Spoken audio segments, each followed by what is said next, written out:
ladies and gentlemen. Welcome to the San Diego County Bicycle Coalition's podcast, The Weekly Spoke.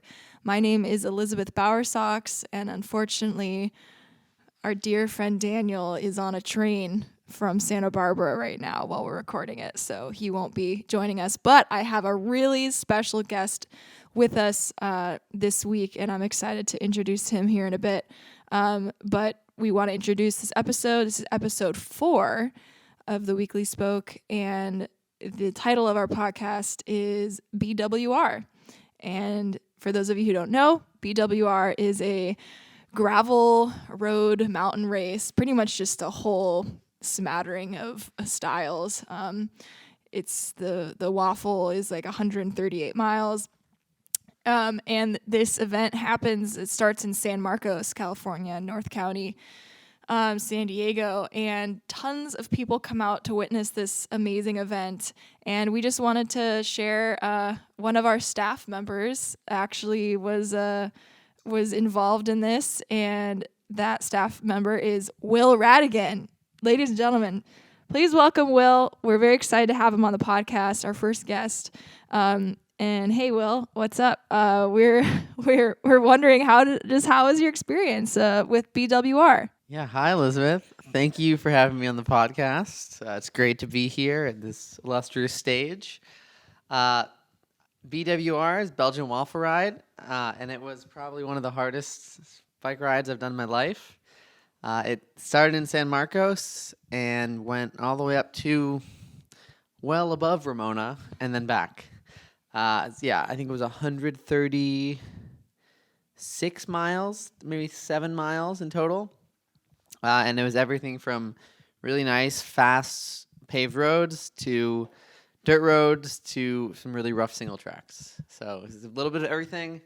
I think the winners did it in about 6.5 hours. I did it in about 8.5 hours. So it was a long day out there, but I had a lot of fun. So let's see, shall I just describe my... Thanks. Yeah, we're still trying to navigate podcast land. But no, I'm super curious. 8.5 hours, that's a long time to be in the saddle. I think the longest I've been in the saddle is like 6.5. That was my first century, and that was like on the coast. I mean, that was like maybe a few summers ago, but that was like really slow, I feel like. But what kind of fuel did you take? Like what did you prepare? Did you have a backpack? Like what did you wear? Like it just seems like it's all these, like it's not really a road ride. It's not really like it's not one or the other. It's just like a crazy chaos. So how did you prepare, and like what were you wearing? What was your uniform?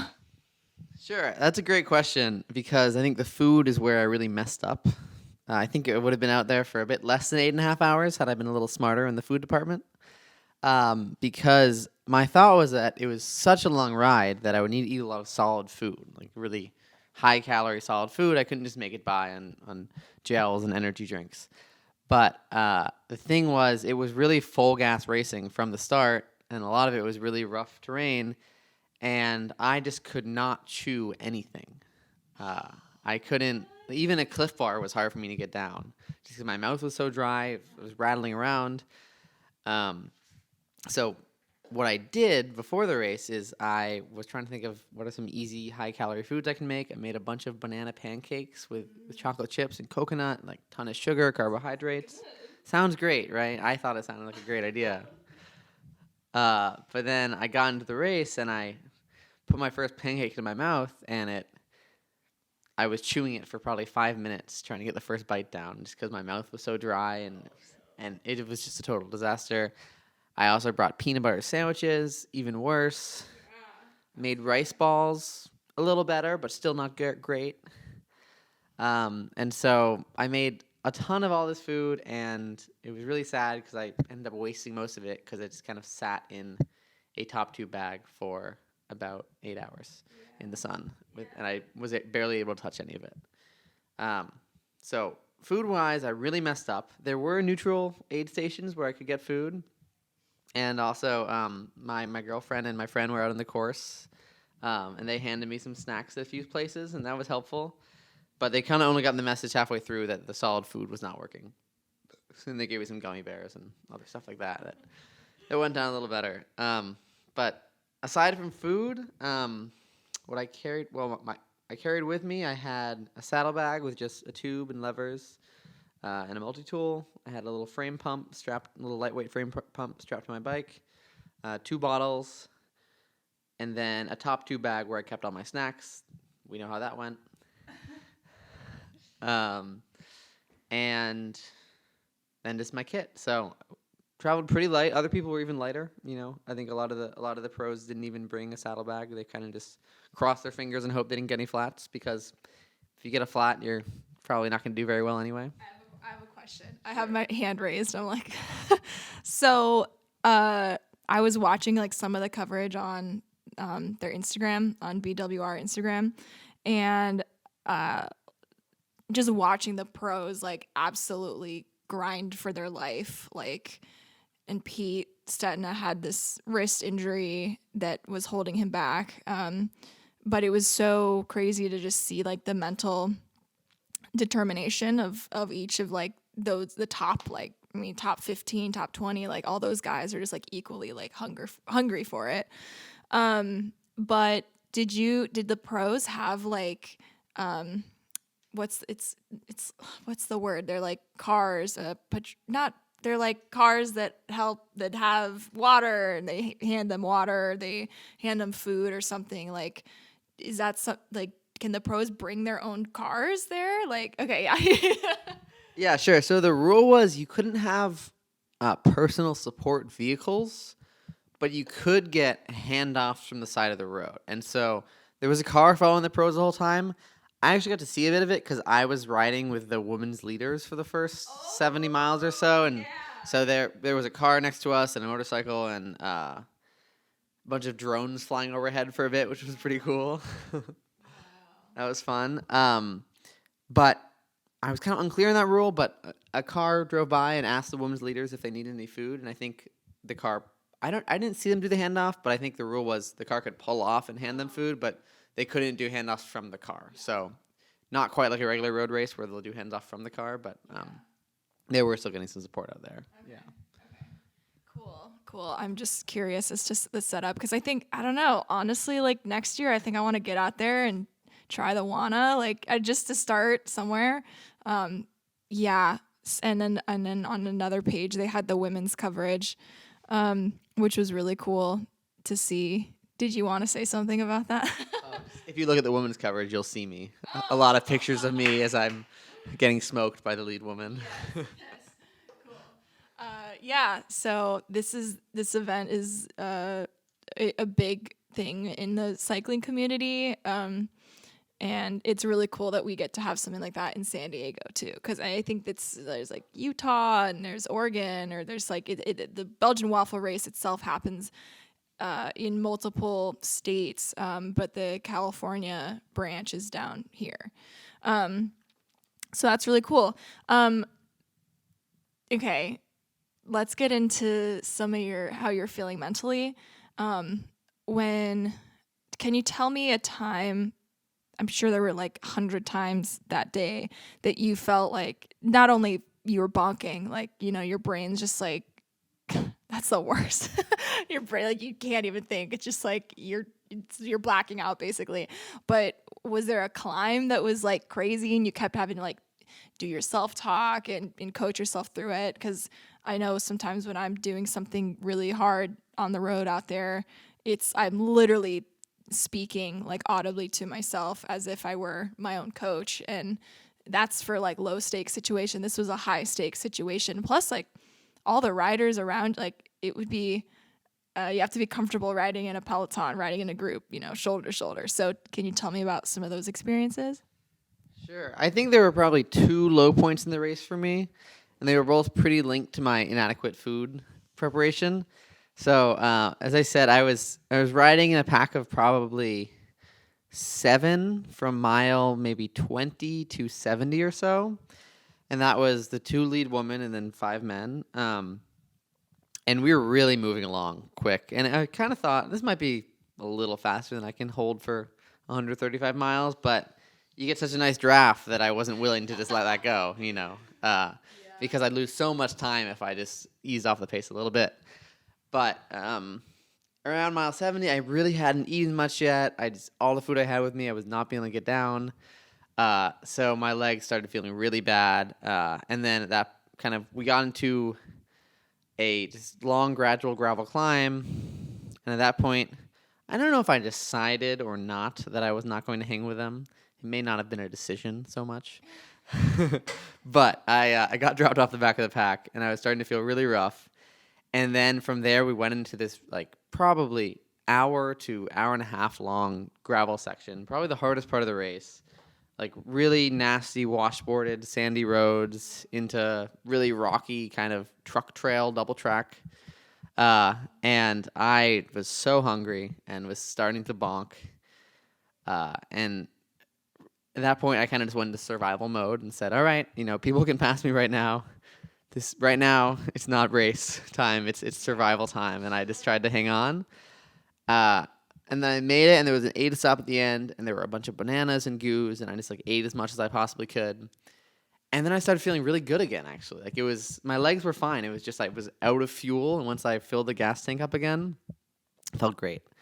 And so then I was doing pretty well. I got on another pack for another probably 50 miles or so, until I started getting these awful cramps.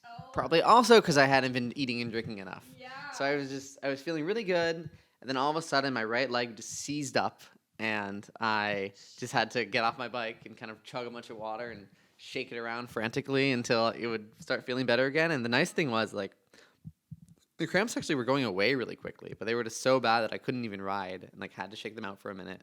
Then I'd be all good to go again. So it was probably really annoying for the people around me, because I would pass them. I would get a good distance ahead, and they would see me off to the side of the trail, shaking my leg and trying to recuperate, and then I would just do that again and again. So that was the second hard part, and I realized there was a third. The third was just food thing again. It was the final climb going up Double Peak in San Marcos. I was feeling rough. I didn't stop for more food at the bottom. I don't know why. I thought it was only 10 miles left. I had a full bottle of Gatorade. I thought it would be enough. And kind of just halfway up, all of a sudden the lights shut out, and I just could not move anymore. And I had to get off the bike, scrounge around my pockets for whatever little bits of food I had left in there. Found a half Cliff Bar. Again, could hardly chew it. Was able to do it.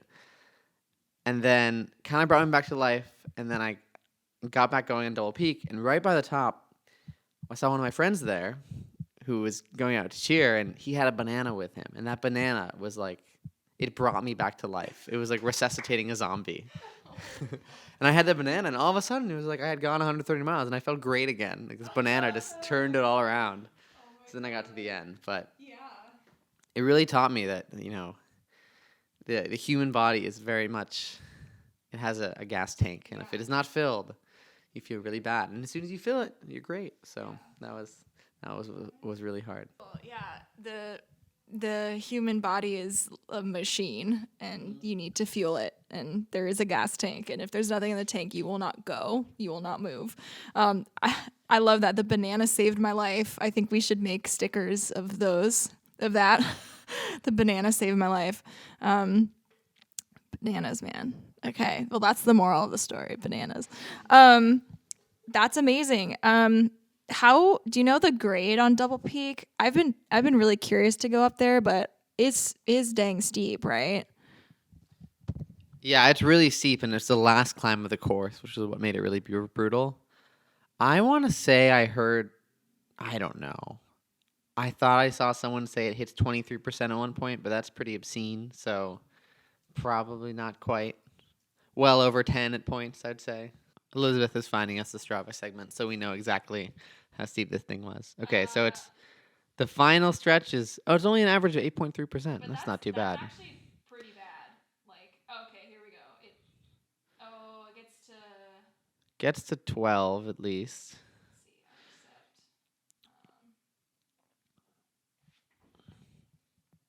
Let's see, this one.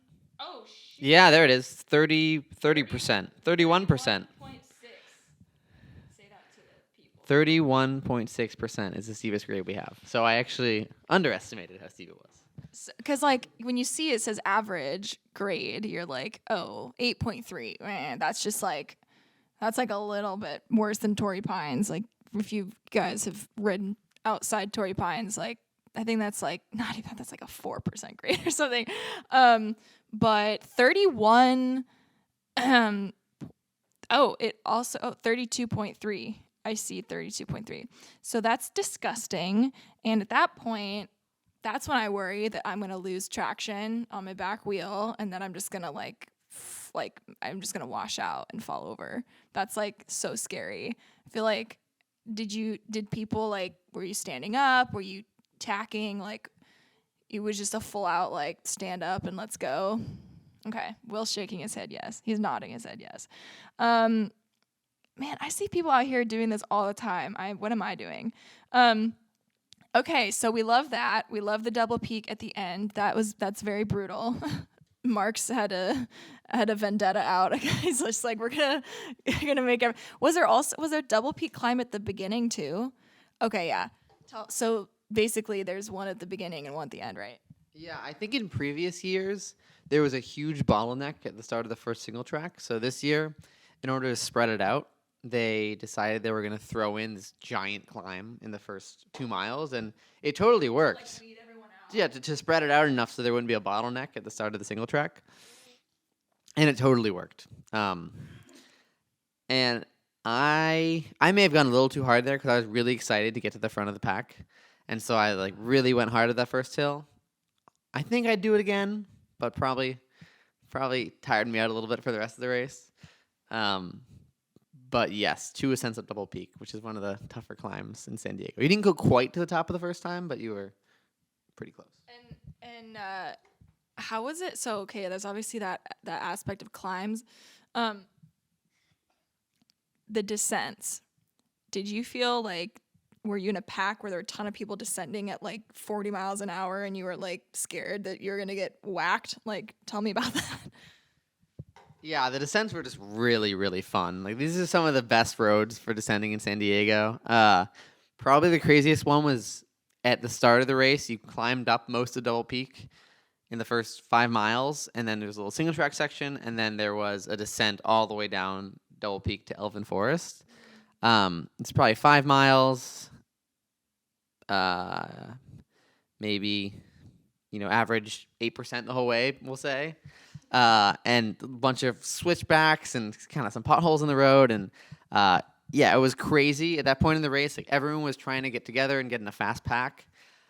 So we were just flying, and whenever someone passed you, they'd tell you to like get on and work together to catch the pack in front of you. And everyone was yelling at each other. And it was a little scary at some of those corners. My front brake felt a little loose, so I was feeling a little dicey there. It ended up being fine. And then the other really fun one was going down from Ramona on Highland Valley Road.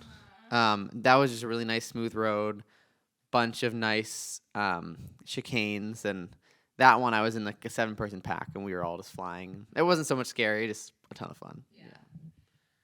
Cool. So, yeah, I grew up in Ramona, and when I first started riding, I was still living out there and going out like the Highland Valley Road and the grasslands out there. It's like such a beautiful place to ride. And then there's that Highland Valley that connects like bottom of San Pasqual Valley up to Ramona.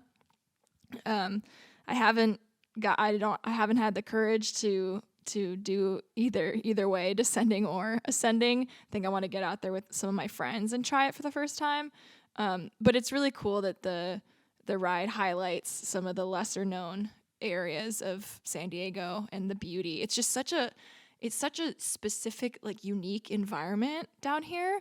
And there's just like there's so much diversity in the foliage and the ground type, and it's so interesting. And to get to experience nature on a bike like that is just something that's amazing and really cool for everybody. And some people make it a race. Some people, it's just a whole day out on their bike. And there's really I don't know. I'm looking forward to maybe doing this myself next year.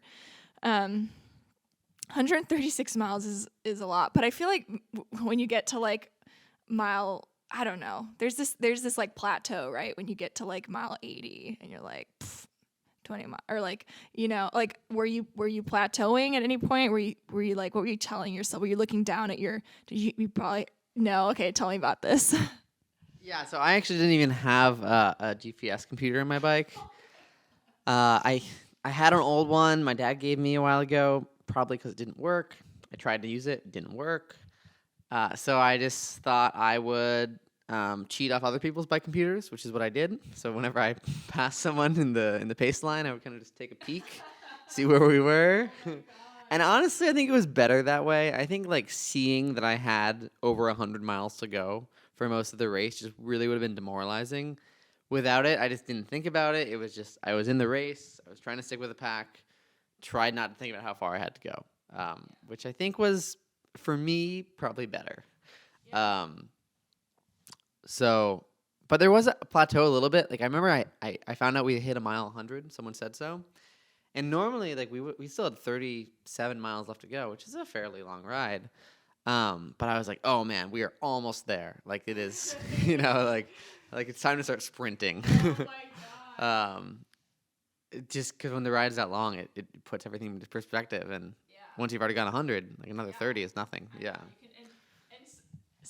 Colin Strickland didn't race this, right? I don't think he was there.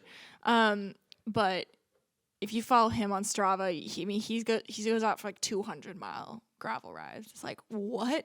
Like how like 100 miles is a lot, but like just double that, or 300. Like, oh my gosh, some of these guys are insane, and what they can do is just so admirable. And we admire you for getting out there and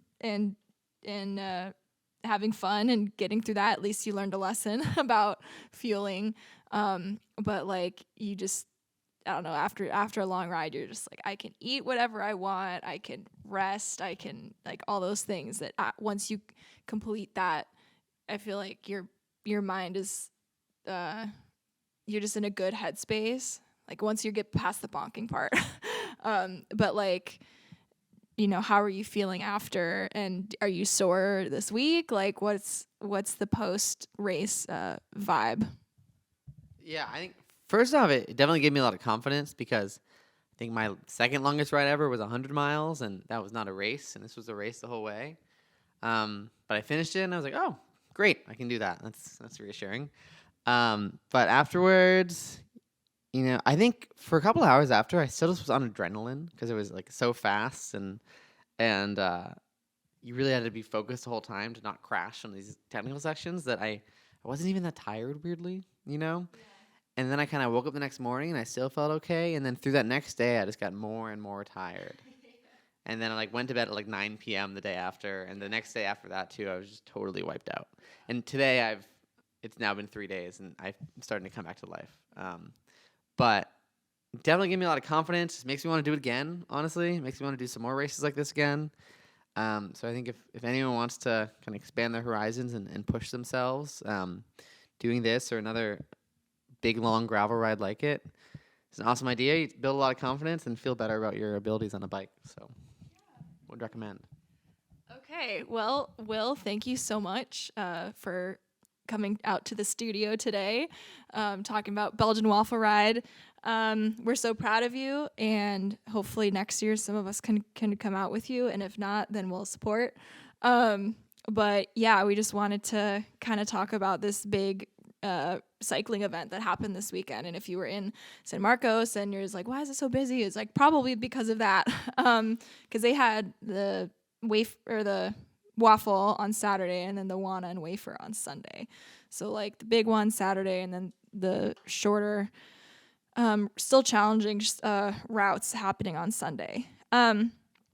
So thank you, Will. We appreciate your time coming out. And real quick, before we sign off, I just want to wish everyone a happy Bike Month. May is Bike Month, so make sure to get out there, experience what the world has to offer on a bike. The San Diego County Bicycle Coalition is having a Bike Month kickoff party at the Courtyard in downtown San Diego. Please come and check it out. We're doing a bike ride at 5 o'clock. We're going to come back and get some food and drink, and we're going to have a musician, and it's going to be wonderful. So make sure we have info on our website, sdbikecoalition.org, and it's also Bike to Work Day is May 19th, and I'm sure there are local pit stops in your area to fuel up and get on your way on your Bike to Work Day adventure. And we have a Bike to Work Day pit stop here at the office, at the Coalition office on 15th and K, 315th Street. It is a tropical theme Bike to Work Day pit stop. So we're going to be, it's like Nook Island, because we share the office space with the Nook apartment. So Nook Island, everybody, come check it out. We appreciate your feedback and want to hear from you. So make sure to check out our socials, Instagram, Facebook, and have a wonderful Bike Month. We will see you next week for a new episode, and happy riding, my friends.